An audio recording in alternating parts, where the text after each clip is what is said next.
right. So now let's see if you have any questions since we broke last time, since we left before. Are there any questions? I'd like to hear them. If there are not, it's fine. Hillary has the first question, and I think Mary Ellen may have one. Okay, so let's continue our little talk, thinking of our motivation. We're going to listen to these teachings so we can get tools from it, so we can develop our amazing potential and become Tara, so we can be a benefit to the whole universe effortlessly. So yes, please ask me your question. Okay. Thank you, Venerable Robina. Good. Yes, it's such a just such an honor to be with you, all of you today. So happy. Good. My question is, my whole life I have struggled with attachment with food, eating, just emotional eating. My whole life since I was a child, I've worked so hard with my mind in so many other aspects. I feel like I've made a lot of progress. Mm-hmm. It's one area that feels like it's a knot that I don't know how to undo. It's okay. There's nothing wrong, Hillary. You're like everybody else. I'm not being sarcastic or trying to make you feel better. I am trying to make you feel better. Attachment with a body, having a body, its nature is attachment, the five senses. So depending on the karma we have, some people have attachment to alcohol. Some people have attachment to jumping on girls all day. Some people have attachment to harming others. Thank goodness you're not doing that.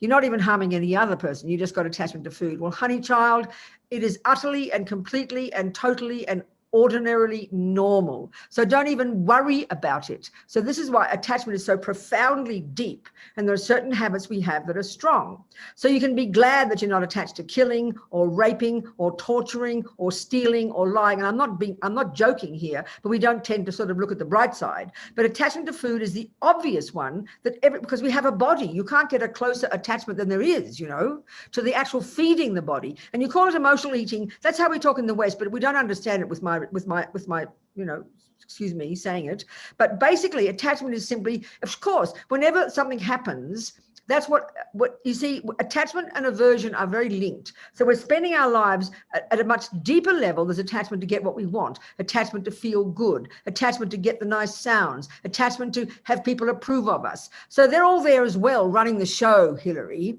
And then whenever something goes wrong there, like if somebody's mean to you, naturally you'll leap to the object that you are most familiar with, which in this case is food. Somebody else might jump on another girl when they feel depressed. So it's not even, it's emotional eating, but it's not, it's just simply the habit to eat. Don't make it more than it is. And it happens to be one of your habits. Well, honey child, we'll do a survey in this room if you like, and 100% of people have got it. It's rare to find a person who's not attached to food. So one of the signs of attachment is we think of it all the time. We think of having it and then we manage it, then we'll change our diet, then we'll go on a diet, then we'll get fat again. I mean, this is just normal, Hillary. Don't worry about it. And I don't mean that to be kind of easy peasy. It's just very deep and primordial. So given that we've got attachment and it's going to be a while before we have realized non-attachment, we learn to live with it. And that's where discipline comes in. We learn to discipline ourselves. That's it. You've still got the crazy attachment head, worrying in your head. But what happens is, though, the attachment to food comes, we follow it, and then attachment to being approved of comes, and then attachment to getting a thin body comes, and then guilt about being bad. So we add all this other rubbish on top of it. We have to learn to live with these roommates, Hillary. We know they're there. It's an old habit. Don't give it more power than it's got. It's going to be there. You can't make it go away, but we learn to control its servant, which is the hand in this case, that gets the food and puts it in the mouth. And then we have some contentment from being disciplined. That's practice, baby. There's nothing wrong, and don't expect it to go away overnight. It's deeply primordial. Are we communicating? Yes, and I understand. I've been getting some physical problems, some health problems from the eating issue too. Good. Kind of beyond it. It's kind of become a little health issue. So you're saying discipline? Of course. That's why first level of practice is control the servants of attachment. Don't put the food in the bloody mouth. Eat something, be controlled, don't just follow it. You see, we call it emotional eating. What it means is we have undisciplined eating habits. Whenever we feel distressed about something else, we go to the one that's easier. So we shove a cake in the mouth, we shove a lolly in the mouth, we shove a chocolate in the mouth. We practice discipline, Hillary. You don't do it, you make a decision. You can't make the attachment in the mind go away, but you just learn to control that roommate and you don't give it what it wants every time. That's when we begin to grow up, Hillary. Do you understand, darling? I do. And then when you're disciplined, it's difficult. It's always difficult. Join the universe. Practice of anything is difficult. By definition, practice is learning to do something you don't know what to do. So it's going to be difficult, but we rejoice when we do it. And we feel then every time we don't follow attachment, then we're weakening attachment. Every time we follow it, we are strengthening it. So that's part of the practice. Little baby steps by little baby steps. But don't have any expectation that that'll all go away yet. Just relax and learn to live with that roommate. But the wisdom in you and the discipline in you, be in charge of it. Thank you. Are we communicating? Yes. Thank Good, you. darling. Thank you. Good. Okay. What else, people? Okay, well, why don't we just continue then? I think Venerable Robina, David Lee has a question. Good. Who does? Who? David Hello. Lee Hello, has, David. Talk to me, David. Hello. Thank you. First, I wanted to thank you for everything you do. It's always a blessing to receive your teachings. Thank you so much. Good. So I had a question. I follow Zasep Tulku's Yes. Tara practice, Yes. and he's got two offerings, two merit field offerings. The first one with the goddesses coming from your heart, offering water, et cetera, that takes place before the seven limbs prayer. The second one takes place with the inner offering and the outer offering during the Torma practice. And so my question is, what is the significance of a Torma practice? And why are we doing another merit field offering? And we just did one before, so why are we doing two? I understand. Well, I think some sadhanas that are quite long might have a half a dozen sets of offerings. It's not just one, doesn't follow. There's many different occasions in a sadhana, especially when it's a long sadhana, where you have offerings. First of all, it can be offerings to the self-generation. Then it can be offering to the outer merit field. And then when it comes to the tormas, it's often an offering to the protector Buddhas in that entourage, not necessarily always to the central deity.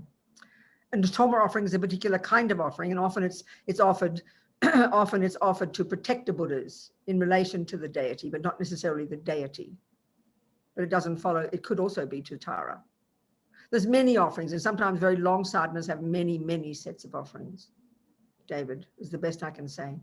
So who would be the protector deities then? Well, I don't know the sadhana you're discussing. So is it Chitamani Tara you're talking about? No, it's not Chitamani. No. Okay, Green Tara. I'm not initiated in that sense. Green Tara, is it?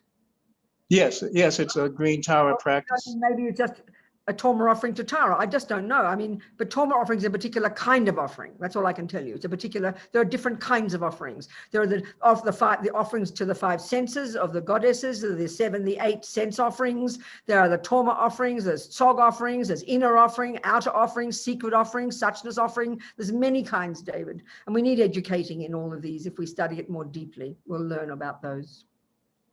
That's the best I can say, David. All right. Yeah, he leaves it kind of unclear which type of Torma offering, but all right, thank you. But I mean, yeah, but I think when it's done in more, is it a sadhana that Rinpoche wrote?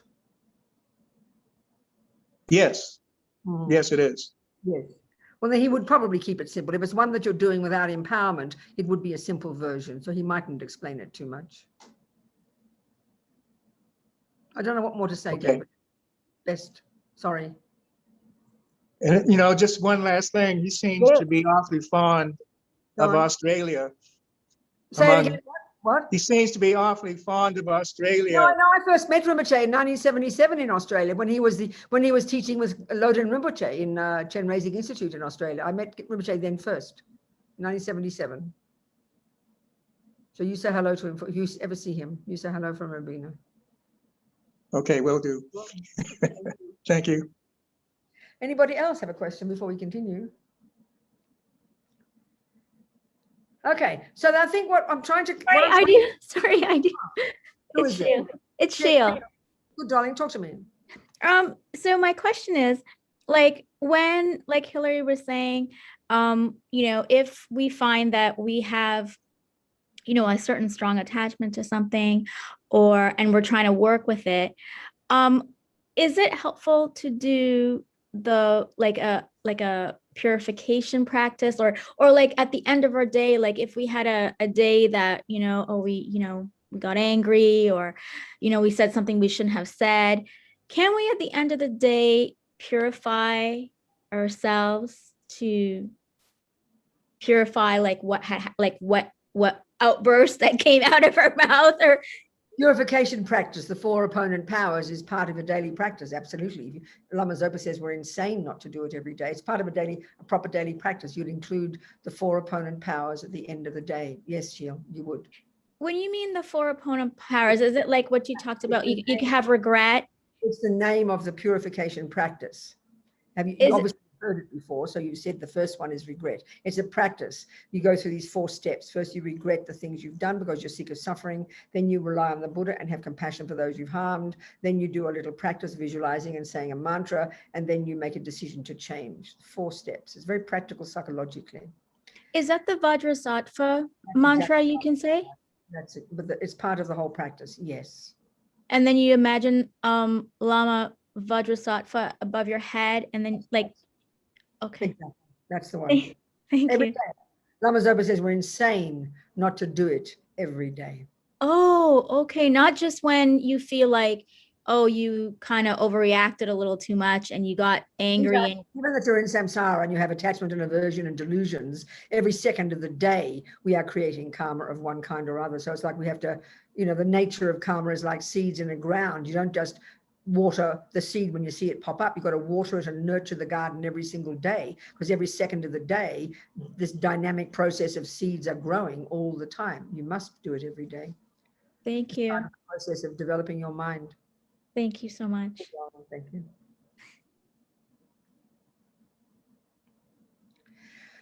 Okay, so the general point I'm trying to make here is discussing how samsara works and how attachment works and how attachment is related to pleasure and joy. So even giving us some semblance of understanding psychologically how when our minds are really under control, when we're disciplined body, disciplined speech, disciplined mind, living in vows, doing lots of purification, then the logical progress from that is that you become more stable, more content, less neurotic, more in charge of your body, speech, and mind. That's what practice is, you know, being in charge of our body, speech, and mind, not letting them run rampant, following attachment and anger and jealousy. This is how most world spends its life, living its life. It's like a nightmare, you know. And we start to grow up.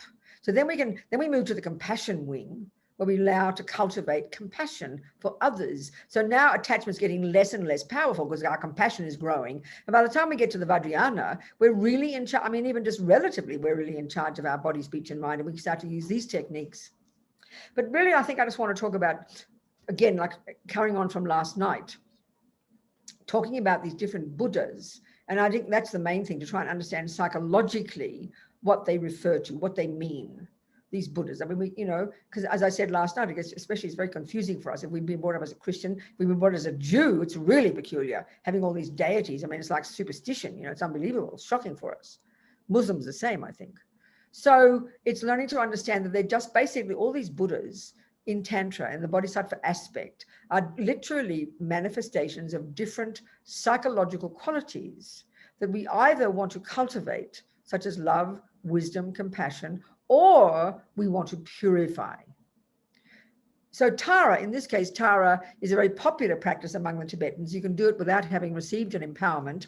There are some of the more advanced practices you can't do unless you've received an empowerment. So, you know, for example, when I said to David Lee it was a Chitamani Tara. There's another aspect of Tara that you can't do until you've got an empowerment. That's Chitamani Tara. So there's different levels of these practices. But this one is the first level, and you can do these practices without empowerment.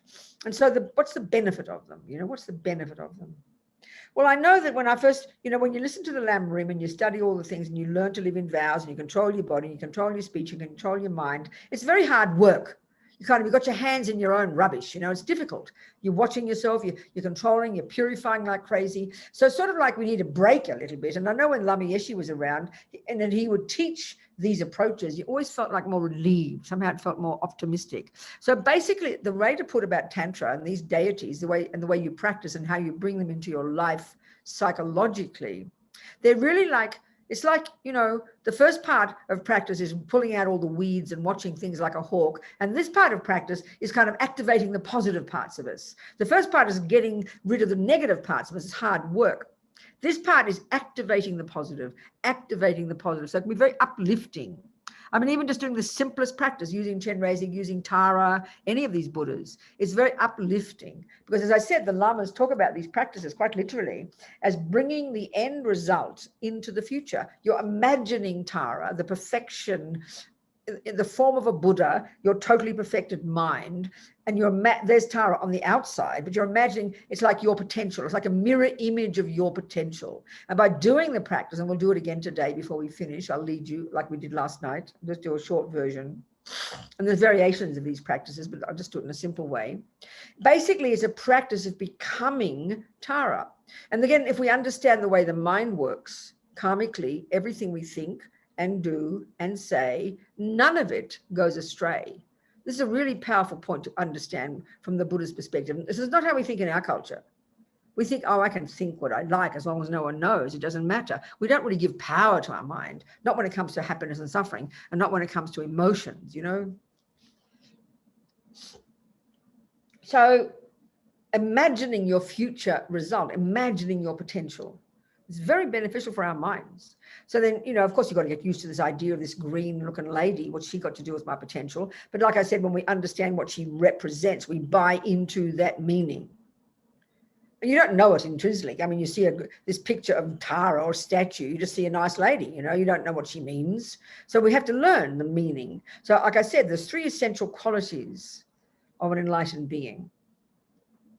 Infinite compassion, the wish to help others. And that's represented by Chenrezig, really popular. And the mantra of Chenrezig is Om Mani Padme Hum, these Sanskrit syllables. And I'll talk about the power of mantra as well. And then you have the next, there's compassion, which is the wish to benefit others. But then you need the wisdom to know how. It's not compassion that enables you to benefit others. That's the wish to benefit. Like you might have the wish to benefit people who are sick or overweight. That's the wish to benefit. But just your compassion, your wish to benefit is not enough. You need wisdom. You better go learn nutrition, baby. Then you have the wisdom to know how to benefit. Always the 2 wings of the bird. And His Holiness says compassion is not enough. And that's our big problem in our culture. We have all these big hearts. We rush around trying to help people, but we get dragged down. We get depressed. We get upset. We get angry. We get used like a doormat, and we don't understand why. Because compassion is not enough. A big heart is not enough. We've got to have the ability, the wisdom, and we get the wisdom. And this is very not the way we talk in our culture. You get wisdom, which is the ability to see people clearly, to understand their problems well. How you get wisdom is by working on your own mind. That's the renunciation level where you work on controlling your own body, your own speech, your own mind, understanding your own mind well, studying Buddhist psychology, understanding the delusions, how they function, because they are what prevent us from seeing others clearly. It's when our compassion is mixed with attachment, we make a mess. When we lessen attachment, we become more content, but we also become more wise, and we're able to see others more clearly. And our compassion now is got strength to it, not sentimental compassion. It's crucial to understand this relationship. So we need compassion, the wish to benefit others. We need the wisdom to know how to benefit others. And that's represented by the Buddha called Manjushri, Manju, Sanskrit, gentle voice, Jamyang in Tibetan. Shri is like Lord or something, some polite term. Now, the third quality that's necessary is the ability to do so, the power. So the compassion that wants to help others, the wisdom to know how, and then the ability or the power to do so. And that's often represented by one other Buddha called Vajrapani, but also by Tara. She represents action energy. She's not sitting in full lotus position, for example, in meditation. She's sitting in half with a leg left leg drawn in and her right leg relaxed. She's ready to hop up to help others. She's in the action pose. Her eyes are wide open, not in the meditative kind of appearance, you know. She's action energy. We all need that badly. You can have lots of wisdom. You can have lots of compassion. But if you haven't got the ability to do things, to get things done, and so she represents courage, optimism, success, cutting through the obstacles, making things happen. That's the kind of energy she represents. So we need all of these. We need compassion that wants to help others. We need the wisdom to know how and the ability to somehow navigate everything and get it done, you know. We need that badly. This is Tara. So she's so good to do when you're feeling a kind of a bit hopeless and you can't get things done and you don't feel like you're being successful. But identifying with this energy, it's a method of activating that part of yourself, which is fairly obvious. I mean, it's like if you listen to some music that's quiet, it'll help you be peaceful. If you say a mantra that's related to compassion, well, guess what? It'll help you become more compassionate. It's sort of obvious. But the really important thing to understand, and this is explained, as I said, in the Vajrayana, that every single, first of all, with karma, every tiny thought we have counts. This is the point to shield, you know, you don't just purify when you feel like you've done something naughty.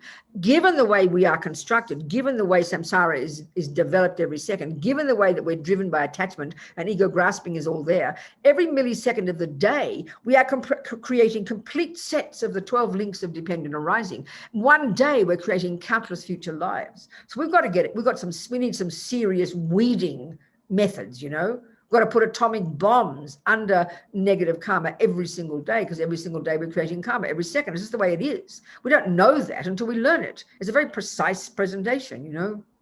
So every thought counts. No thought goes astray. Every thought sows a seed. That's pretty powerful. And then when we understand the Vajrayana model, like I've explained about this, the subtle physical energy, the subtle wind energy coursing through these 72,000 subtle channels, inextricably linked to our subtle mind, our states of mind, our mental consciousness, then even just saying mantra is so beneficial. Just saying, you know, saying these, all the lamas say that these Sanskrit, the mantras, they don't translate them into Tibetan. Everything else is translated. But they leave the mantras in Sanskrit. There's said to be something super powerful and pure about the sound, Sanskrit sounds. And because in the Vajrayana model of how we're constructed, we're made up of this subtle nervous system, the mind, all our different states of mind coursing through these subtle channels, inextricably linked to these subtle wind energies, air energy of the 4 elements. So wind, prana, wind is sound. So the sound that comes out of our mouth is because of the wind energy in our subtle channels. So the purest sound, they say, and we have to look into this, don't believe it, is Sanskrit. So all these Buddhas, the visualization is the physical manifestation, let's say in Tara's case, of this power, and the sound representation is her mantra. So every time you say a mantra, you're identifying with that, what that means, but also it purifies your mind, because your mind is connected to those wind energies, which is the sound coming out your mouth. So equally, as Lama Zopa said, I quoted before, and the Kala Chakra Tantra are these detailed descriptions of this intimate relationship between internal and external energy. And he used the example of if your mind is angry, that pollutes, that creates the cause for the angry habit in your mind, karmically, but also it pollutes the wind energy that connected to your anger. So then that creates the cause eventually karmically for sickness. So the same with when your mind is virtuous. So because your mind is connected to the wind, and the wind is the subtle level of your body, by saying mantra, that purifies your wind, which in turn can purify illness. Because it's not just some kind of cross your fingers and hope for the best. We don't give much power to thoughts in our culture. We don't think it matters what we think. We say I can think what I like, meaning it has no implication. That's like saying I can drop any seeds into any garden I like. Of course you can, but seeds have consequences. They're called fruits. We don't think like that in our culture. So when we understand this, we have an incredible sense of discipline every day. Who wants to sow poison seeds in their garden? Who wants to ripen who wants to create future suffering? No, thank you. I'm sick of it. So every thought counts. And so mantra is said to be super powerful. Even just saying it mentally, it purifies your wind energy, which is your body, you know.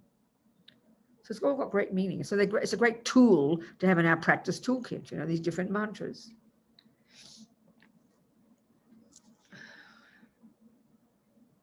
So by visualizing Tara, and this, you know, David was talking about these sadhanas, these practices, they call it a sadhana, where it's put together, this sort of, you know, you visualize this and think that and say that prayer, then you dissolve into this, and then you say this one, then you do that offering. It's quite an elaborate little kind of script that it's like a little kind of scenario. These sadhanas are like a little scenario, like a little play that your mind is going through.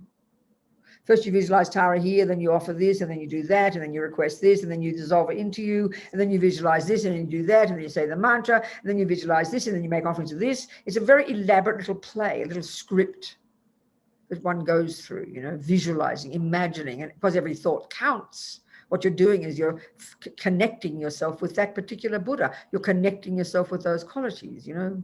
You're becoming that Buddha. This is one of the key practices in all of Tantra, where you're learning to become that Buddha by imagining on the outside. Then you bring Tara into you, then you visualize you become Tara. It's practicing, it's training yourself to become Tara. And then throughout the day, you see yourself as Tara, you say the mantra. So you're increasing this, you know, this practice of you becoming Tara. It's very powerful psychology, but it's not, if we explain it simply, then it makes sense to us. But initially, it's just like superstition, you know. Visualizing yourself as a green lady. What's that got to do with the price of fish? You said that in America, I forget. We said in England. What's it to do with the price of fish? Sounds very English. We Australians are very English, especially Cockneys. My dad was a Cockney, but he didn't come out as a criminal. He came out later as a child to Australia. I got born there. Anyway, blah, blah. So I think we should do the practice, okay? Just sit down and relax and visualize Tara and just go through these different steps like we did, a bit like we did last night. Same thing. So just relax, have your body straight. Let's go through the meditation position. The position of the body that all the great yogis over the centuries have found to be most conducive for your mind to meditate properly, because your body doesn't meditate, your mind does. So there's about 8 little things. Get your body, first of all, as I always say this, it's good to quote His Holiness, the Dalai Lama. He always says it's really good to start your session with your legs in full lotus position. So if you can do this, this is said to be really the best position for the body and for all the subtler energies in your subtler mind to course through these channels very uninterrupted, very smoothly. But also it's got the practical advantage, if you're going to be a great yogi or yogini meditating for hours every day, then you don't topple over. Your body stays upright. You can stay there for days without toppling over. It's very practical. So if we can't do that, one leg on the other thigh. And if we can't do that, regular cross-legged. And if we're not doing that, sitting in a chair, whatever we can do, you know. So, but the next thing is, if your legs are very flexible, you can do the full lotus or half lotus or regular cross-legged. If not, but if you do, then your bottom, you should find a way to put your cushion. So you've got your coccyx raised a little bit, it's best. But you have to work out which cushion is best for your body. But if we're sitting in a chair, it's important we don't slump into the back of the chair. So sit upright now, because if you just slump into the back of the chair, all the channels get squashed and your mind gets sluggish and you go to sleep. So sit upright. But whether we're sitting cross-legged or sitting in a chair and we're sitting upright, in either case, it's really important to have your body upright, your shoulders relaxed. The next point they say is your shoulders square, but you've got to relax your muscles. As soon as we put our shoulders upright, we tense the muscles. So sit upright, but now stay upright, but flop the muscles, relax your muscles, especially abdomen. They don't say that in the text, but it's important. Relax. Your hands in the meditation mudra, you know, like this, left underneath, right on top, thumbs touching like this in your lap. If you like, if not, just put your hands in your lap, it's okay. And then your head slightly tilted forward, chin tucked in a bit. If your head is upright, your mind gets agitated.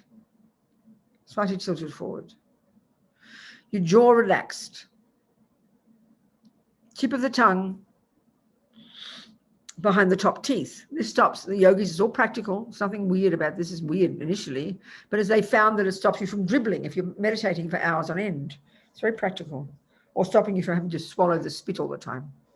So tip of the tongue behind the top teeth, just near the palate. Then your jaw relaxed, lips apart,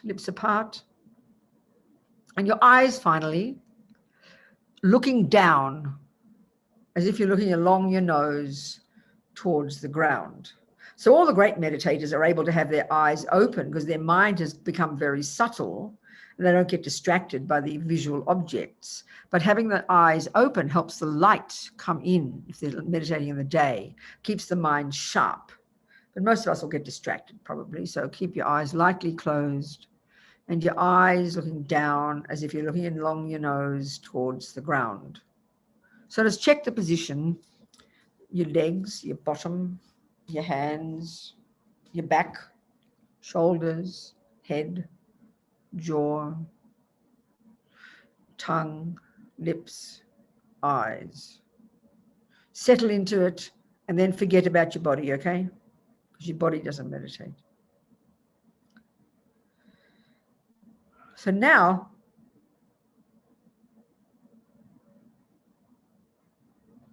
we just imagine Tara there. Do your best you can. Some people have good visualization, some people don't. It doesn't matter. Do the best you can. So imagine in front of us the enlightened mind. There are trillions of beings like you and me who've done this job of becoming a Buddha, ridding their mind of all the rubbish and growing all the goodness. This is what it means. So that mind doesn't disappear. So there must be many minds who've become Buddha. So in the sense they're the same mind, but there's many manifestations of that mind. So we visualize one of these manifestations. And of course, if we have a spiritual teacher, a lama, Tibetan, a guru, Sanskrit, heavy with qualities. It's very nice. We need somebody heavy with qualities. A mentor is a nice word in the West, isn't it? It's, yeah, a spiritual mentor. So we visualize it's their mind manifesting in this body of Tara solely for my benefit. It makes it very personal for each one of us. So there she is, female energy, green light body, sitting, left leg drawn in, like as if sitting cross-legged, but her right leg is kind of resting on she's sitting on a multicolored lotus, and her right leg is out, resting on another multicolored lotus. She's in this action pose, ready to hop up, to help others, to act, get things done. And do you imagine she's totally gorgeous? This is this bodhisattva aspect, they call this. This is obviously not the same as the monk aspect, the statue behind me. That's a different aspect of the Buddha. This is from the Vajrayana, the Mahayana. It's the bodhisattva aspect, looking totally gorgeous. They say they're all in their prime of their youth. They're totally young and divine, all the Buddhas. They're meant to, you know, Shakyamuni Buddha, have a look, you know, if you think of the image, that's a representation of subdued body, speech, and mind. That's the basis of all practice. This one is a manifestation of kind of like, it's to energize us. The logic being we've controlled our body, speech, and mind, and now we're able to utilize, you know, to utilize this attachment, to utilize this joy that will be generated in our mind. So imagining that she's totally beautiful, to make you happy. Beautiful eyes. She's very kind of, it's like powerful eyes, looking at us with incredible love. We imagine this, if it makes sense to you. Sweet mouth. She's decorated in the bodhisattva style. This 5-pointed crown in front of her head like a tiara. Hair partially held up in a top knot. The rest of her hair down her back. Every hair is precise. Everything is crystal clear and light, not substantial. Kind of beautifully decorated throat, upper arms, ears, wrists, ankles. In the lower part of her body, she's wearing this sort of silken They usually look like rainbow, you know, colored silken clothes. And the top part, usually no clothes, usually. Gorgeous breasts. With a kind of a shawl you see in the pictures and the statues. Try and feel as she's a living being. The great yogis, the meditators, the Arya bodhisattvas, those who realize emptiness, when they're in their meditation, their subtle mind, they can visualize Buddha, they can see the Buddha in this aspect, because it's a more subtle aspect of the Buddha. The other one, represented by Shakyamuni, is called the Nimanakaya, the emanation body, and we can see that one, regular people like you and me. But this version, the Sambhogakaya, the enjoyment body, this only can be seen directly by the great Arya bodhisattvas, you know. So we visualize, we imagine. So she's holding a blue upala flower, the stem of a blue upala flower in her right hand. Her right hand is on her right knee, and the palm is up, and the fingers are pointing out. It's called a gesture of kind of giving, you know. And she's holding the stem of this flower that blooms at her right ear, like a blue lotus. And then her left hand, with her fingers pointing up in the mudra of enlightenment, I think it's called, in a ring finger and thumb, holding the stem of another blue lotus blooming at her left ear. Just imagine.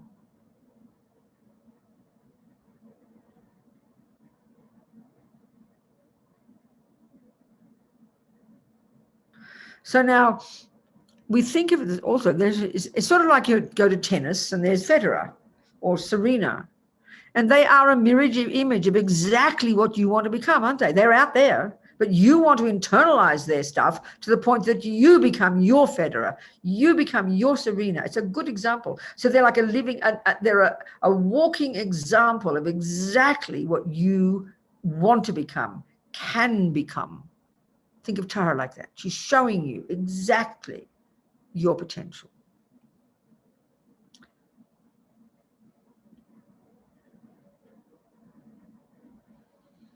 So now we visualize at her brow a white Om Sanskrit syllable, represents enlightened body.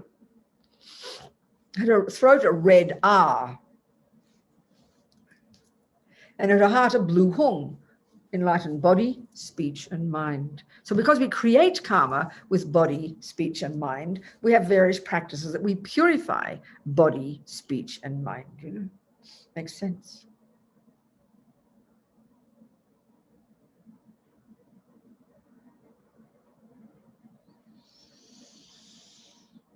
So by purifying our body with certain practices, we create the course to achieve the Nimanakaya. By purifying our speech, which is more subtle, with various practices, we create the course to achieve the Sambhogakaya. And by purifying our mind, we create the course to achieve the enlightened mind, the Dharmakaya. There's different levels of our being.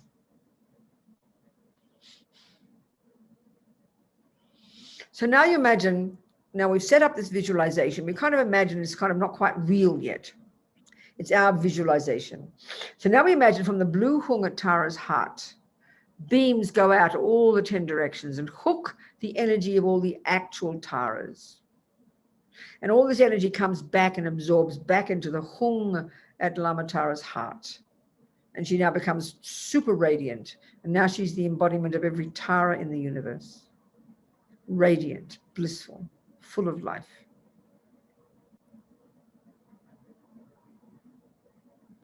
So this simple kind of meditation we do is a summary, really, of all the different practices, purifying body, speech, and mind, basically so that we can become Buddha ourselves.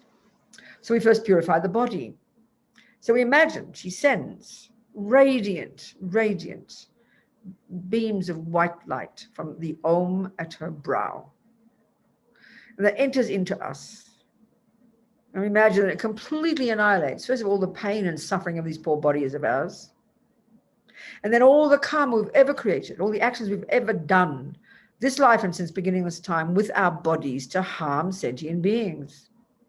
All the killing and, you know, harming and brutalizing and sexual misconduct and raping and abusing and, you know, blah, blah, blah, with our bodies, stealing.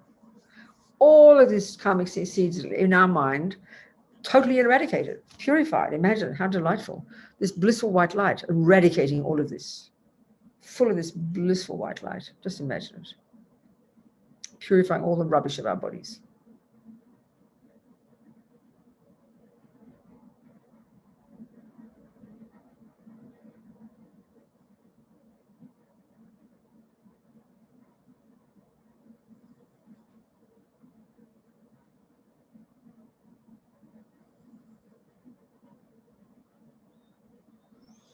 And now from her throat, so compassionately sending beams of red light, laser beams that enter our throat and fill us completely. And this time purifying all the rubbish of our speech. This is mainly us humans, isn't it?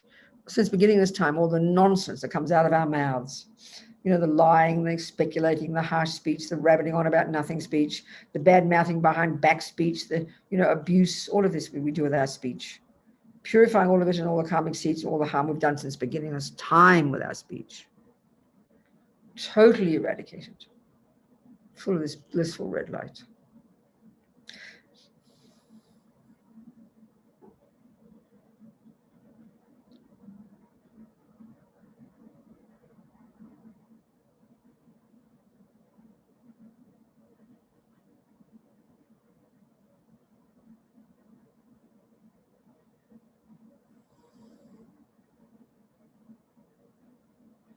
And now she's so compassionately, Lamatara, Guru Tara, she sends beams of blue light from her heart in the center of her chest that enter our heart, blue like the sky, filling us. And this time, purifying the mind, the delusions, they're the boss, They run the body and speech. So it's the delusions. And which delusions? The ego grasping, the root delusion that believes in the concrete, solid, set in stone, immovable, unchangeable, miserable me. Complete fantasy. That me doesn't exist. The belief in that me is a source of all suffering, all pain, and that's the source of attachment. So effectively in this daily life, attachment is the main cause of our suffering, but this is the root cause of everything. That's purified, imagine, annihilated. Then the attachment, the nonsense, the hunger, the bottomless pit of emotional hunger to get what that fantasy I wants. And then the panic attack of aversion when attachment doesn't get what it wants. And it's 1,000 times a day. And then all the other 83,997 delusions. Buddha talks about 84,000. All of them, imagine. All our old rubbish habits, our fears, our laziness, our depression, our anxiety, our arrogance, our low self-esteem, all the nonsense. Annihilated, eradicated by this blissful blue light filling us. How amazing.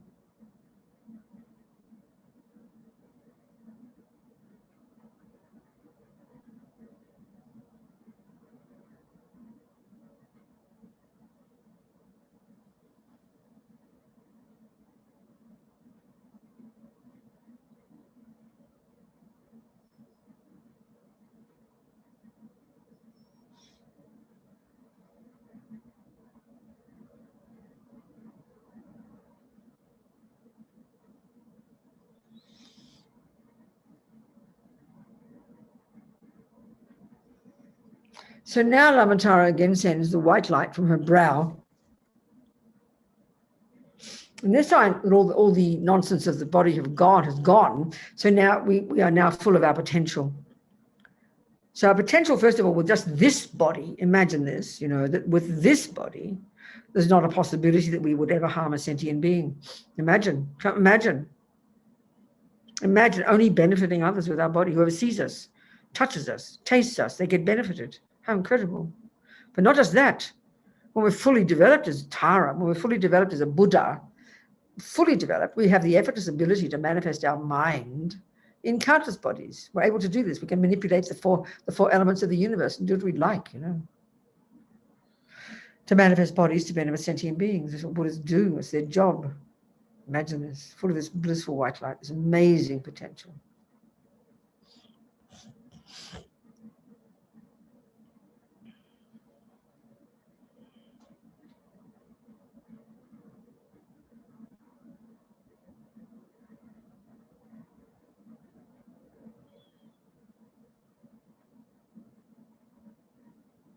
And then throat. Lama Tara sends red beams, enter our throat, and this time with the potential, the ability right now to benefit others with our speech. This is the most precious gift of the Buddha, the power of speech. We live at this level. We live at the level of conceptuality, and we need advice. We need the speech. So can you imagine in our own lives, ordinary lives, we need speech. If no one believes our words, we can't get anywhere. If no one trusts our words, if no one likes our words, if no one pays any attention to our words, we can do nothing. We can achieve nothing in life. Just ordinary life to get things done. We need people to hear our speech and honor it and trust it. Otherwise, it's a disaster. So not only that, think that we've got speech that's such that any sound we utter, whoever hears it is benefited. Somehow they get what they need. Imagine this. How incredible. Power of speech. Not to mention, as we become Tara, then this ability to lead any being to enlightenment with our speech, give them exactly what they need, exactly the right advice at any given time. All of this is our potential. Imagine this. Full of this blissful red light.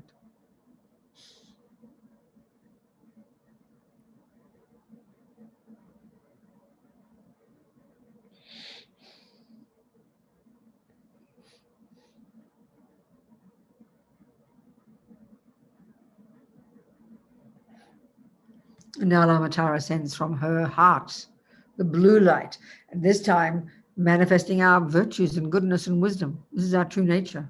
Delusion's gone. What is left? Wisdom that sees things as they are. The wisdom that now realizes there never has been, isn't, and never could be that fantasy, concrete, self-existent, independent self. The belief in this concrete, independent self is so primordial that even when we say the words, we don't recognize, because it's so assumed in our being. And as far as modern psychology is concerned, it is the actual presence of that I is the basis of all our psychology.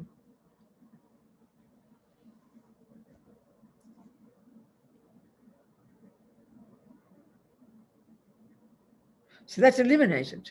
So now the wisdom now, because that's eliminated, the wisdom that now is in sync with reality. There's no longer a separateness. There's no longer duality. We're in radiant, blissful, clear, wise, no attachment, no anger, no jealousy. Can't be, because the root delusion is gone. There can't be branches if there's no root. The root is gone, so therefore there's only wisdom, and then only bliss. And therefore, only love and compassion and wisdom and goodness. They're our natural state. These are who we really are. This is logic, not some emotional idea. We have to study it to see the logic of it. We've achieved liberation, basically, from samsara. Imagine this blissful blue light filling us. How amazing.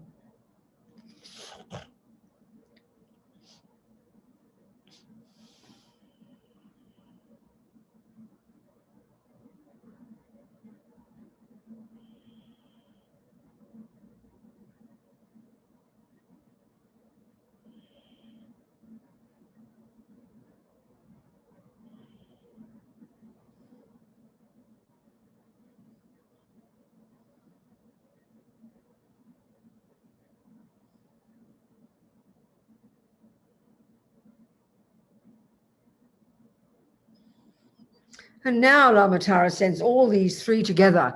We've achieved liberation. It's like we've achieved the wisdom wing. But now we've got to add bodhicitta to the mix, and we achieve Buddhahood.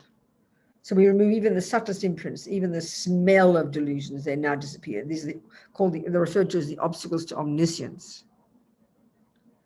So the three lights together cause us to achieve this. We become Tara.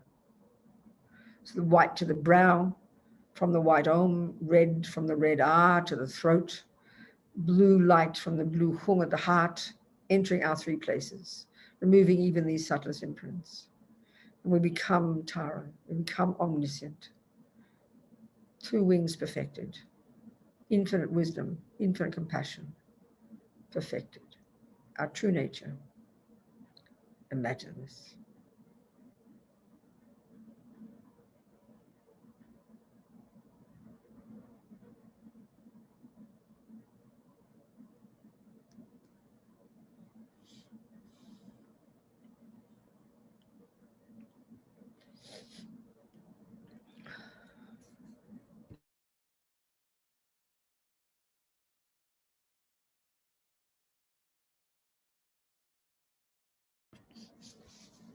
So now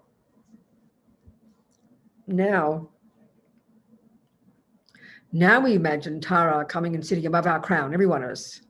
She sits above our head, very happily comes and sits above our head.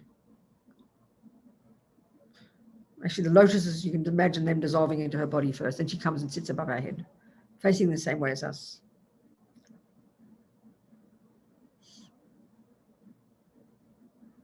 And then very happily wanting to be in oneness with our body, speech, and mind, she dissolves into green light. And then we imagine if we received empowerment, then we can do the 3 kayas meditation, or we dissolve into empty space and do the empty space meditation. If we haven't, we visualize that you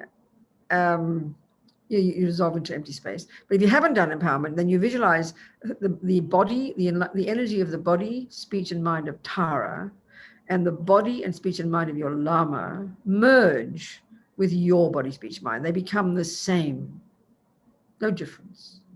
When we become Buddha, it's like that. There's only one Buddha. There's only one Dharmakaya. Trillions of emanations. So we visualize that. We merge with the body, speech, and mind of Tara and the Lama.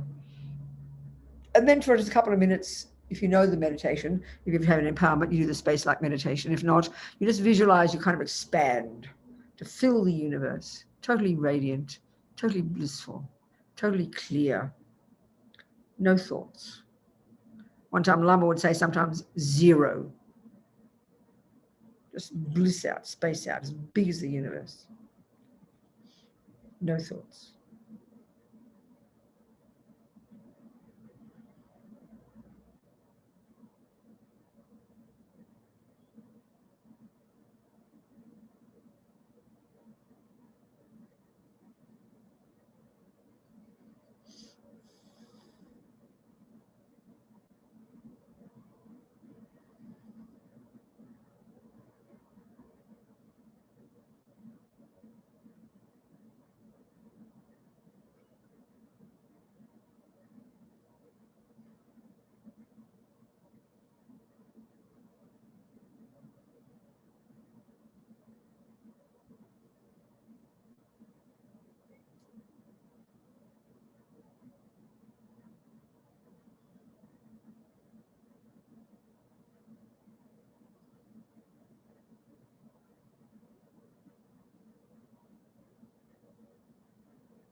And now we think, well, we become Buddha, but what good is that to all these sentient beings? What's driven us all these countless lifetimes to become Buddha is our unbearable compassion for sentient beings. So no choice but to now manifest in different bodies to benefit them. That's our job. So now we visualize all the sentient beings in the form of friends, enemies, and strangers. So right in front, all the beings of the universe, okay, all the realms, but imagine them in the form of humans, which is the form they can get enlightened in. So right in front are the objects of our aversion, those we don't like, who irritate us, upset us, who hurt us. You know, we can label them enemies, the objects of aversion, of anger, right in front. Just maybe visualize the ones at the moment you've got. Always got someone we don't like, who annoys us, upsets us, who's hurt us. Right in front. And then to the left, your beloveds, if you have any of them, objects of your attachment.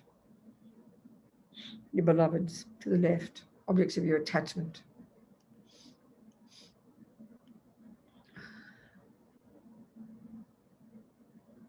And then to the right and above and below and to the sides and behind and in front, all other beings, all the strangers, all the objects of indifference. The vast majority of all beings for all of us. So we have attachment for the friends, aversion for the enemies, and couldn't care less about the strangers. It's just the way the universe is. No one questions it. It's because of the 3 poisons.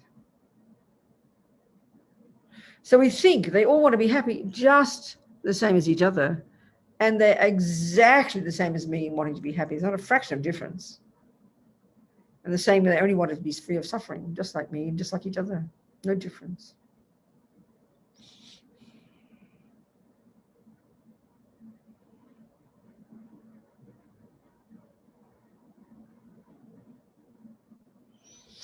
So now imagine no choice but to help them. So from our hearts, trillions of little tiny green taras.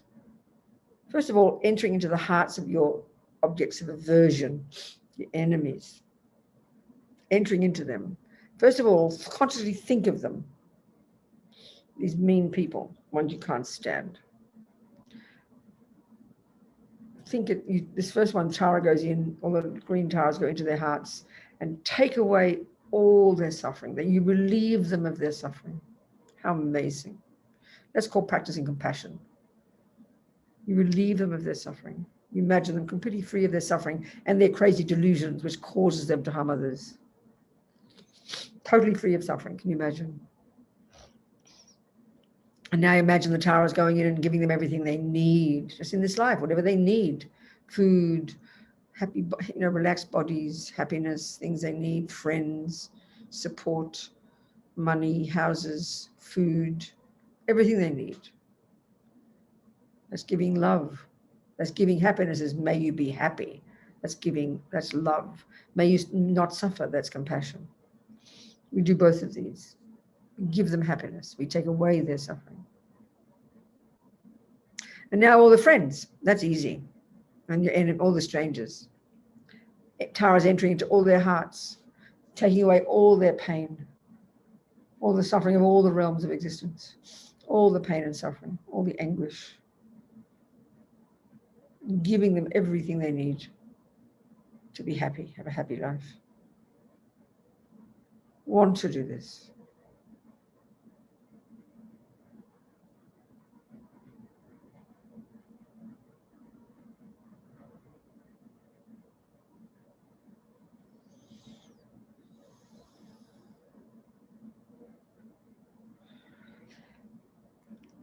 And then now, taras continue to go in, and now they become Buddha, they become their own Tara, everywhere, above, below, behind, all turning into Tara, all becoming enlightened, which is then their potential, just like ours.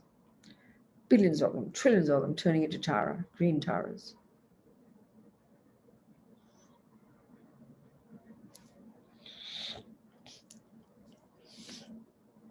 As we keep visualizing that, we say the mantra a few times, and visualizing the sound going out and raining down blessings on them, even the mantra, the sounds. Just a few as we continue visualizing them all turning into Tara. Om Tare Tutare Ture Swaha. Om Tare Tutare Ture Swaha. Om Tare Tutare Ture Swaha. Om Tare Tutare Ture Swaha. Om Tare Tutare Ture Swaha. Om Tare Tutare Ture Swaha. Om Tare Tutare Ture Swaha.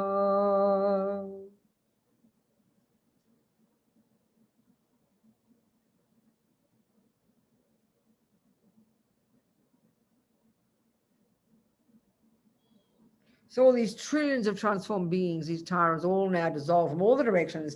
They all dissolve into us, each one of us, enhancing even more brilliantly our Tara nature. Imagine. Finish with that.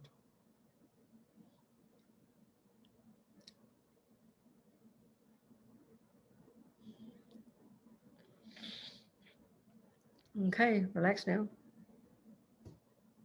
So we've just practiced the entire path to enlightenment there, becoming enlightened, first being deluded, then purifying, becoming a Buddha, and then leading all beings to enlightenment. The whole meditation was that. Every one of those thoughts counts. So it's like stupendous what we just did. Amazing.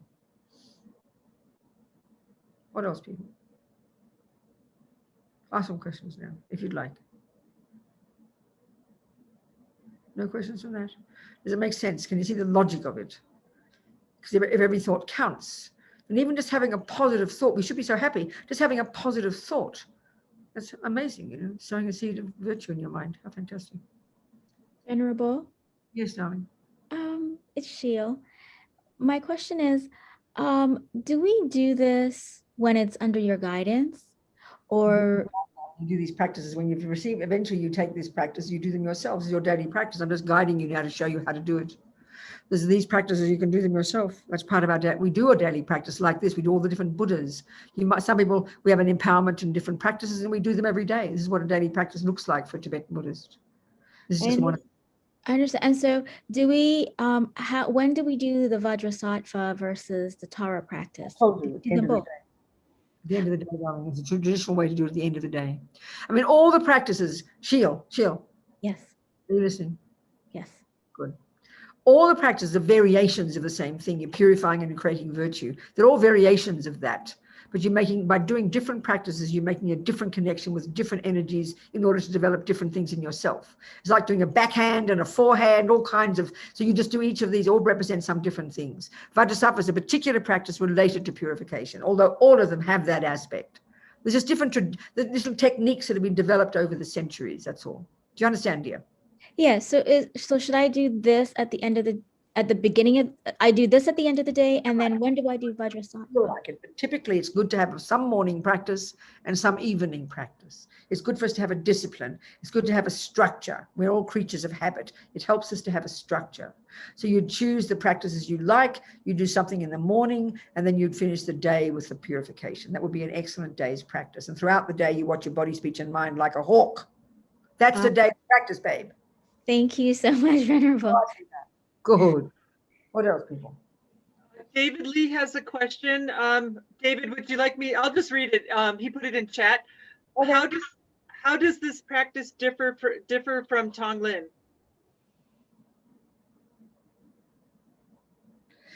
This Tara practice is from the Vajrayana part of the path. Tonglen is from the part of the path where you're cultivating bodhicitta. And it's very specific practice in relation to cultivating bodhicitta, where you learn, where you visualize another person who has got some sickness, let's say, and you do the practice of visualizing, taking upon yourself their suffering as a method for you to develop this courageous compassion that causes you to want to help others. And then you visualize giving this person all your happiness, which is the way to cultivate this enormous love for sentient beings. It's a very specific practice related specifically to achieving bodhicitta. And then Tara and all the other deity practices, as they call them, are all related to the Vajrayana. So they're different parts of the path. They're different sections of the practices.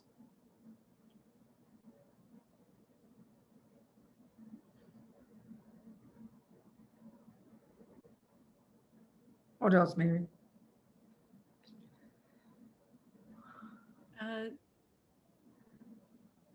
Venerable Robina. Yes. I noticed in the practice, the meditation practice, that my mind is naturally moving into parts of the practice that are recommended only for people that have the empowerment. No, I would not have done them, sweetheart, if that were the case. That would be very naughty of me. Okay. So No way in the world would I have done that if you had to do empowerment. I did it in such a way that you could do it without empowerment. That's why I did it out loud. I would not have done it otherwise. So what's the meaning of your question? well, then I think I'm mistaken, so it's okay. Why did you think I was doing something that was only for those with empowerment? What made you think that? I didn't think you were doing something for those only with empowerment. What did you say? Then I misunderstood your question. I just found in my practice, like the experience I just had, What do you mean experience, darling? the experience of feeling like Tara was in my body and then expanding, and then I think that part of the practice is recommended only for people with. No. When you received empowerment, you then have the permission to visualize yourself in the form of Tara. Okay. That's what you're referring to. And I never said to do that. Okay. But if you feel like Tara's filling you, that's marvelous. Go for it, baby. Yeah, I just felt that happening, and then I thought, oh, well, maybe I'm not supposed to be. No, I said to you to visualize that Tara comes and dissolves into you, and you imagine Tara's body, speech, and mind, the energy of her body, speech, and mind, the energy of your Lama's body, speech, and mind, merging with the energy of your body, speech, and mind. That's what I said precisely. Okay. So good. That was the whole plan, darling. Well done. Good. Good. Okay. What else is there, Mary? Anybody? Nothing else? Looks like Mary Jo Whiteman has a question. Mary Jo, unmute yourself, Oh, please. Mary Jo, speak to me, sweetheart. Thank you.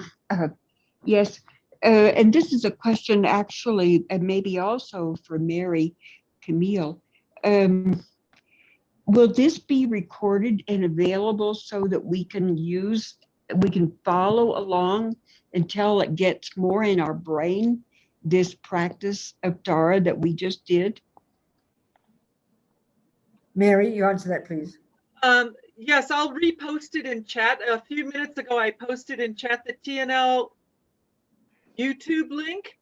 The class Yes. will be recorded. It might take a day or two to get up, but the class will be recorded and you can listen to it. You can listen to the Vajrasattva. There's a whole menu, all the classes. Oh, yes, I found many of the classes. I wasn't sure since this is a retreat, really.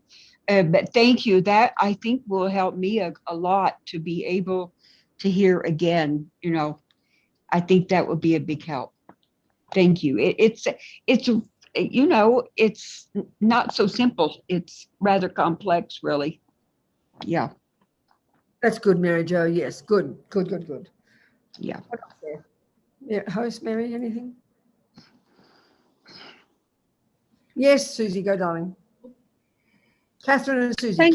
Susie first, then Catherine. Hello, Catherine, darling. Yes, Susie. Thank you for these brilliant teachings. Can I ask a question about a song of longing for Tara the Infallible? Yeah, look, we should get it out. It's in the course notes, right? Is it in the course notes? I don't know. I came across this in something that I already had. It popped up, and I've started doing it 3 times a day. That's wonderful, darling. I think it's in the course notes that we just got. You would have received those by email. That's what somebody told me. And I think it's in there now. Let me have a look. I've had this for a while, so I don't know where it came from. Whatever it is, darling, it's in the course notes, page 43. I will turn to it and you can ask me your question, please. I just want to pick your brains a bit because it says a song, but does it have to have a melody? Because I just speak it. That's how they talk. They often use a term experiential. When something is written by the yogis and they call it experiential from their heart, like spontaneous, they call it a hymn or a song. So it's a spontaneous coming from this beautiful practitioner, this young, seems like a monk, I think, what the colophon says. Let's have a look. Song of longing for Tara the Infallible. I think we might end with that. I think let's just do a contemplation of these words. But let me, if you have any questions particularly about it, Susie, do you? Well, no, that was the main one. And just if you did recommend that I do it 3 times a day, because I do it 3 times a day and I love it. Of course, any of these practices called hymns or songs, they're straight from the heart of the yogi, their own experiences from their meditation. They're always very moving, and you will hear this. It's beautiful. So the colophon I think it's so gorgeous. Yeah. We'll meditate on the meaning. We'll finish with that. So this prayer to Venerable Tara in heart words, making his own requests and also non-deceptive to others, was composed by the Buddhist monk Lobsang Tenpe Gyaltsen in his 19th year, the Water Mouse year 1852, on the 3rd day of the miracle month, the 2nd month of the lunar calendar, at Benja Namgyal Ling. It is sure to have great benefit, translated by Lama Tupten Yeshi, our precious Lama Yeshi. So let's contemplate this, and to the best of your ability, if you have faith in Tara or these Buddhas, you do what you can with this, okay? But there's lovely meaning of this young meditating monk. From my heart, I bow to Divine Mother Tara, essence of love and compassion, the most precious objects of refuge gathered into one. From now until I reach enlightenment, hook me with your great love and kindness to liberate me. By the witness of the 3 jewels, not just from my mouth, but from the depths of my innermost heart and bones, I pray to you morning and evening. Show your blissful face to me, loving one. Grant me the nectar of your speech. Great gurus and small gurus cheat us with their made-up teachings, selling Dharma, teaching without comprehension, not observing who is qualified and who is not, being concerned about their own happiness and the 8 worldly concerns. Since I can no longer trust friends of this degenerate age, you are my principal guru. Inspire me, Divine Mother, essence of love. Arouse the great power of your compassion and think of me. I think this is written when he has probably had a direct vision of Tara in the Sambhogakaya aspect. Some of these yogis and the great meditators are like that. I take refuge in you, Tara. Like you, no Buddha could ever deceive me. But understanding the odd character of these times, most Buddhas have gone into the bliss of nirvana. Even though they have great compassion, we have no connection. Since for me there are no other deities, you are my principal deity. Bestow realizations upon me, Divine Mother, essence of love. Arouse the great power of your compassion and think of me. Most Dharma protectors do not show their powers. Tired of those who invoke them, they do not act. Other protectors, lacking insight but proud of their power, may be friendly for a while but will later do me harm. Since I cannot rely on other protectors, you are my principal protector. With divine action, Wisdom Mother, essence of love, arouse the great power of your compassion and think of me. To ordinary view, the names of objects are the same as their meaning. That's the very essence of the real teaching on emptiness. That's the actual mistake, Lama Zopa says. That's the actual mistake that has to be annihilated. That the name of the object is the same as their meaning. But like this, they produce afflictions and bind us to samsara.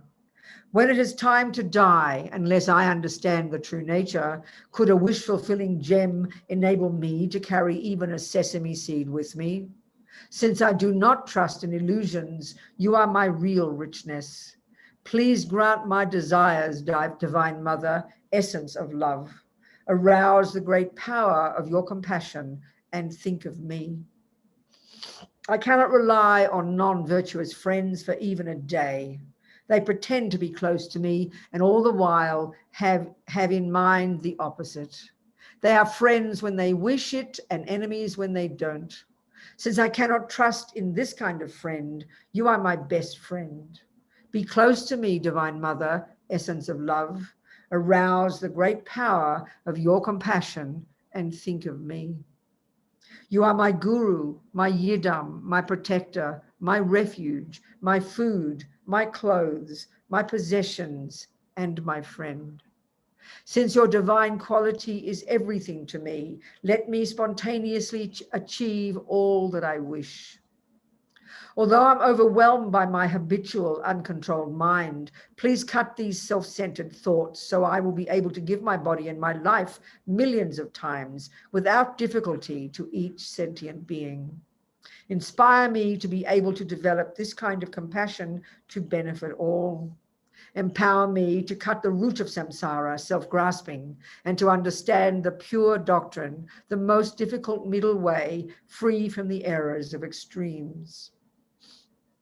Inspire me to practice as a bodhisattva, turning away from what is worldly, dedicating all my virtues to teaching living beings, never for even one instant thinking of just my own happiness. Let me wish to attain Buddhahood for the benefit of all.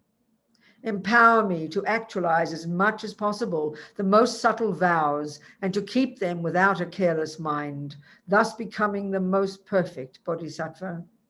Outwardly, let me be simple in my practice, but while inwardly actualize the depth of the diamond vehicle with the strong wish to practice the two stages.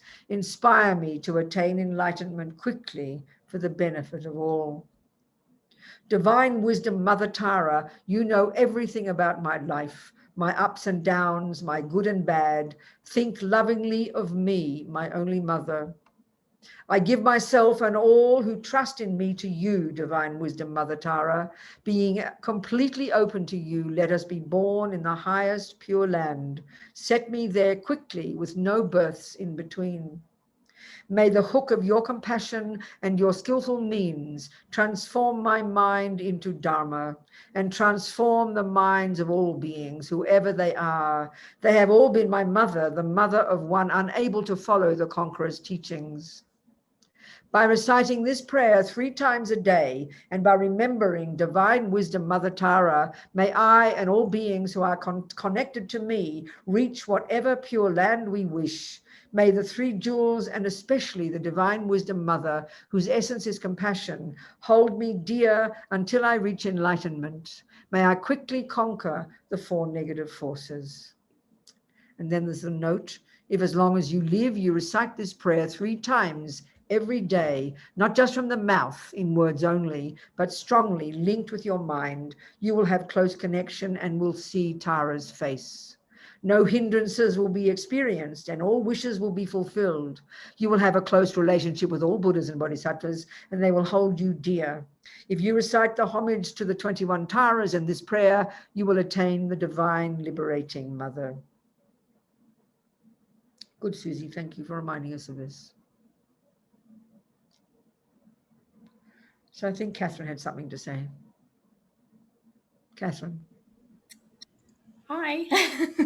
Hello, happy to see you. So I feel like I should already know the answer to this, but I can't come up with anything. So, and I've been thinking about it since last night, and I still can't.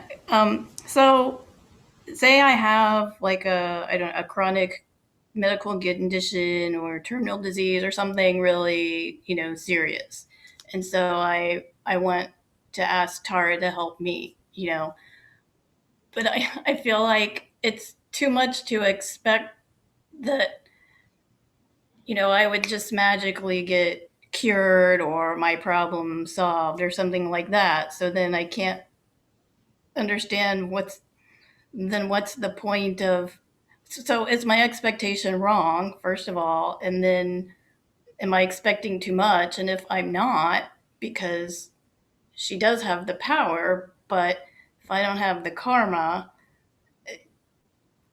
like, what's the point, I guess? Where I am. Okay, just keep it. I want to believe, but then it's my logic is like, but what? It's really simple. We make it complicated, If you are sick, and then you want, and naturally, it's you might like to get healed. Nothing wrong with that. So you would find a doctor, wouldn't you? And you'd find a qualified doctor. You'd look for a person who's qualified to help you, and you would ask them. Is that true? Yes. Okay. Well, that's how you treat the Buddhas. No difference. Not a fraction of difference. There's not a fraction of difference. So it is in the so you might Make it complicated. Get the result you want, or you might not. Catherine, you're making it complicated. If you have a doctor, you are so happy to find a doctor who can help you. So if you've got a relationship with Buddhas, you're so happy to have a relationship with Buddhas, so you ask them to help you. That's it. What more do you want? Don't make it complicated just because we can't see the Buddhas. Then we make it complicated. It's exactly the same with a doctor. You might have a good doctor, but due to your karma, you've got more negative karma than positive, and so you won't get better. That's fine. Same with the Buddhas. But you've got masses of merit, even someone else asking the Buddhas to help. That story about Harry falling off the mountain. You know that story. I always tell it. He had so much merit to be healed, to be saved, that he was able to reverse direction on the top of a mountain. So it's up to, so in other words, if you've got virtuous karma in your virtuous karmic petrol tank, and you ask a doctor to help, that enables you. That's why I might go to the same doctor, but I don't have that much virtue in my virtuous petrol tank, and you have lots. You'll get healed, but I won't. So it's logical in a sense. It's logical. The core, it's a dependent arising. It's not like as if you simply do nothing and Tara does everything, and nor is it you have to do it yourself and I can't ask the Buddhas. It's interdependent. If you have a relationship with the Buddhas and you have lots of virtuous karma in your petrol tank, then you use all that in your request, and it can happen. You can get the result, of course. Just don't make it complicated. What do you mean, what's the point? It's obvious you'd ask the Buddhas. Yeah, so it's not an absolute. It's not, there's all this kind of karmic nuance. It's a dependent arising. There's many things. I mean, some people will look for years to even find the right doctor. You might just look up a telephone book and land on their name. Everything is a dependent arising. The doctor has to be there to have the qualities. So, let's say Mary Ellen has worked hard and become the best doctor on the planet. She sits there. This is the point about a Buddha. She's totally qualified to heal any illness. Let's say that's possibility. She's sitting there with her little name on her door, Dr. Mary Ellen. Now she has to, for her to heal you, honey, she can't go grab you from the street by the scruff of your neck. You've got to go ask her. That's part of the cause. Do you see my point? It's logical, it's reasonable, it's natural. We treat the Buddhas like as if they're self-existent God, It's just the same thing. The Buddha is there dying to help. Mary Ellen, the doctor, is qualified. She's dying to help. You've got to ask her and have all the connection with her and have all the conditions together that enable you to benefit from her advice and benefit from her medicine. Same with the Buddhas, not a fraction of difference. Okay, it's starting to make sense now. Good. Yeah, thank you. Good. Okay. Well, you people... Robina, yes. Susie has a follow-up question. What are the 4 negative forces? I have no idea. I don't know. I have to look it up. I don't know. That's the answer. I have no idea. I don't use that word. I should look it up. I don't know how it's used, the 4 negative forces. I don't know what it means. I'll look it up for you, Susie, or maybe you'll find the answer sooner. You're a clever girl. I'll see if I can find it. I don't know. I have no idea. I'm so sorry. What else? Mary Jo's got a hand up. And well, Victor also has a question. So talk to me. Good, Victor. Victor, if you want to unmute, please. Thank you. Hi, Venerable Robina. Hello, Victor. Happy to see you, darling. You were in the middle of telling us a story that relates to a question, then we got technical problems. Do you remember what you were going to tell us? And then we what never. was the story? I don't remember. I wish I. Don't say that to me. I don't remember either. Okay, forget about it then. Do you remember the story at all? Any inkling of even a word I was talking about? I'm having a senior moment, so I can't. Me too, honey. I can't remember. Someone has a better memory, but maybe I'll go back to the video next time. But it sounded very interesting and important. Oh, what a pity. Don't tell me that. I can't remember. I'm so sorry. What else, people? Anything else? I mean, I'm always cutting you short of time. It's only 22, but I think it's okay. We've done plenty today. There's plenty of information. We've done the meditation. We've thought about the meaning of Tantra. We've got lots more to say tomorrow as well. Unless there's more questions, we can finish now. I do have one. Good, Mary, talk to me, darling. That prayer that you just recited from Lama Yeshe, I have my little prayer book, the FPMT prayer book. I don't think it's in there, but what is the name It's in the of course notes that I prepared for this weekend, which I've been emailed to everybody. So you need to work with Mary Jo, and it's the 4th chapter in the book. All right, great. Thank you. Good. Page 43. Thank you very much. Good. It was a lovely prayer. It is lovely. It's wonderful. These are ones always called songs or hymns, and they're always from the heart of these. Some yogi has an experience, and so they write their little hearts out. So this little 19-year-old monk in meditation did that. And he must have had a vision of Tara directly, I think. That's what happened. Seems like it. Wow. Wonderful. I know it's lovely. They're very moving, these practices, these prayers. So precious people, I thank you so much. And I'm sorry, all the hindrances today and all the cut short. But there's plenty to contemplate, think about, and we'll continue tomorrow. And I thank you so much. Jangshub Semchog Rinpoche, Ma Ke Panam Ke Gu Chig, Ke Panyam Pa Me Panyang, Gong Ne Gong Du Pelba Shog, Gewa Di, Nudu Dag Lama Sange Drub Gyone, Drawa Chikyang, Malu Pa, De Sala, Gurpa Shog. And think because every moment of every thought we've had is sowing seeds in our mind, all these marvelous thoughts, we continue to nourish these seeds with our practice, with our efforts from this second forward, and be optimistic, be positive, be confident in our own amazing Tara potential, please. And never give up, okay? And I thank you all so much, very kindly. Thank you so much.